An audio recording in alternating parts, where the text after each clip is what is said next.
CCTV cameras will now be installed at cigarette warehouses. This according to a judgment by the Gauteng High Court.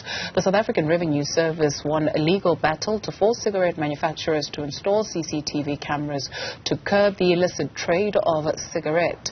SARS says they record a loss of 8 billion rand annually due to illicit trade of tobacco products. We speak now to the Fair Trade Independent Tobacco Association, which has been pushing back against this. And we speak to the chairperson, Sinenhlanhla Mnguni. Thank you very much, sir, for your time this morning. What is the resistance from your part and your members' part, at least?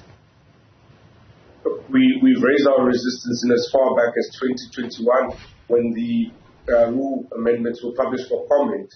And predominantly we rely on the fact that the rules as they currently stand are ultra various, the Customs and Excise Act. They are irrational and arbitrary.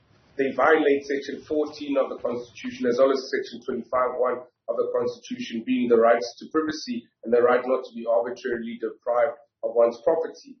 Further, they only target one particular industry, and this is where we say they are arbitrary and capricious in nature, in that there are many other industries which have been deemed to have been non-compliant to a far greater extent than the tobacco industry. So we want to know why this draconian measure has been taken in as far as the tobacco industry, particularly when you consider the fact that there are far less invasive methods which could have been used to accomplish the very same objective by SARS, and which are international best practices which SARS is alive to. So we do not know why SARS has sought to invade the intellectual property of cigarette manufacturers, particularly in an industry as competitive as ours, where there has been a history previously of information of the very same tobacco players getting into the hands of their competitors. So we're quite concerned, and we don't think SARS has alleviated any of our concerns in the responses they've given us. And of course, I've heard you saying that they've had the green light in as far as implementing the rule amendment.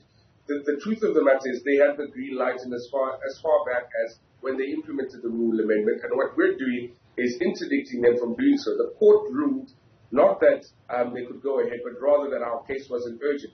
But be that as it may, we are still moving forward with our interdict application to ensure that we prevent them from implementing this rule amendment, particularly in light of the concerns that we have as a result of the proposed rule amendment. Okay, so there's still some way to go before these cameras can be installed. And so SARS is bringing about Rule 1909, promulgated under the Customs and Excise Act, which requires registered licensees who manufacture or store tobacco products to allow SARS to install CCTV monitoring equipment at licensed customs and excise warehouses operated by tobacco manufacturers. Given that the Revenue Service is arguing that it is losing some 8 billion rand a year, what is your understanding of where these cameras will be? Will they be in your office when you speak of privacy? Will they be where your documents and intellectual property would be encroached on? What is your understanding of where those cameras would then be placed? Our understanding is that they'll be in the manufacturing area of the warehouse, not the offices, but also in the dispatch area, which of course raises a number of concerns. I mean, with the dispatch area, you have then access to all the vehicles that leave the warehouse. Of course, we know cigarettes, and as far as the transportation thereof, is one of the most hijacked commodities. So that in itself poses a security risk, especially given the country we live in. And then when you come to the manufacturing aspect and the area that's going to be monitored there, you have competitors who potentially stand to get an unfair advantage in as far as knowing exactly what trade secrets their competitors are utilizing, which we feel it goes far beyond what is acceptable in as far as monitoring and ensuring that there's compliance. And we are quite reluctant in as far as that particular invasion of privacy is concerned, and also the invasion of intellectual property, given the history of the South African Revenue Service and the previous instances where our member taxpayer information has been leaked, not only to the media, but to competitors. So essentially, when you speak of competitors utilizing trade secrets, you're saying you don't trust SARS? Bottom line is no. I mean, and unfortunately, the system has shown itself to allow itself to be abused. And we know that we don't live in a perfect system, and we would be fooling ourselves if we had to say that we do. They've given us assurances that we can trust them, but ultimately we're dealing with business people here, and they do not want to be naive to the fact that it cannot be abused. And what guarantees can they give that it won't be abused? We've seen, corruption in the public space being highlighted ad nauseum in the media over the last 10 years, if not longer. So we certainly cannot leave that to chance, that we do not at this stage feel that we can trust the authorities in as far as that sensitive information. This is also not being done only in the name of SARS bleeding 8 or the fiscus bleeding 8 billion rand a year, but also because of the illicit trade of tobacco, and SARS is trying to curb that. So during 2020, I think a number of times yourself or another representative would have been on television bemoaning the fact that there was a ban on cigarette sales, and you had put that down to, at the time, and a number of cigarette operators, to the illicit trade of cigarettes. And so if SARS is saying to you that we're trying to help, meet us halfway, why won't you? Look, we've never ever walked away from any meetings with the South African Revenue Service. We've even met them on this particular issue. We've sat on forums with them where we try to improve the methods in as far as policing the illicit trade. But on this particular one, we do not find each other. They've had officials stationed at our member factories. We've allowed them to install counters without any opposition. And we've stated at this point that the main problem in as far as the illicit trade currently is smuggling of cigarette products or rather of tobacco products from our neighboring countries, which SARS doesn't seem to have any answer to.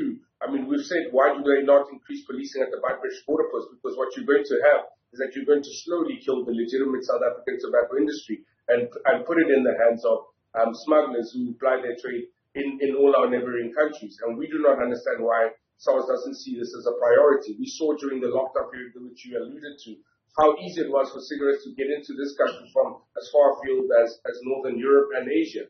And again, when we point SARS to this, they say that they are working on mechanisms to deal with this issue, but we do not see any reduction whatsoever in the illicit trade and in particular the smuggling of cigarettes from our neighboring countries. In fact, the situation seems to be getting worse and worse as time progresses. We also understand that warehouses are licensed as custom control areas, which means that a condition for a license is that SARS officials are granted unrestricted access to install the cameras. And so when you take your argument to court, because like you rightfully pointed out, it was said, the court said it's not urgent, but are you in it for the long haul? Certainly.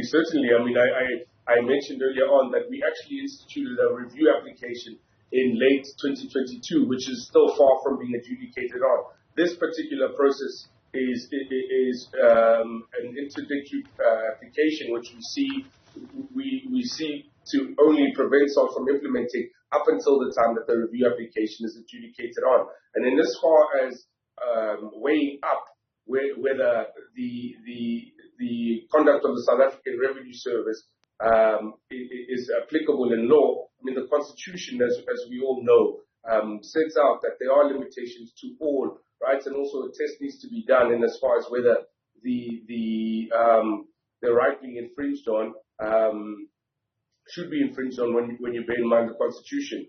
And I think that in this particular case, that's not the case. If you look at where this particular rule has been implemented all over the world, it's only in countries which are dictatorships. So again, we do not feel that it's something that belongs in the South African context, and we have urged SARS to reconsider, and we're still opening the door to meet with them in this, to consider alternatives in as far as how we improve in as far as non-compliance in the tobacco industry.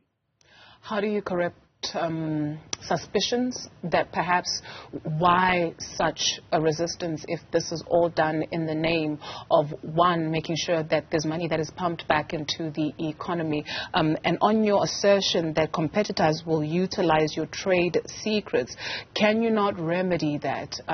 You could even go to the courts and get your monies back from SARS that you would have lost from the leaking of your information, and so there's ways in which you can remedy it. How do you correct suspicions that, well, what is it that you have to hide if everything is above board? Look, that's a very difficult process in its own.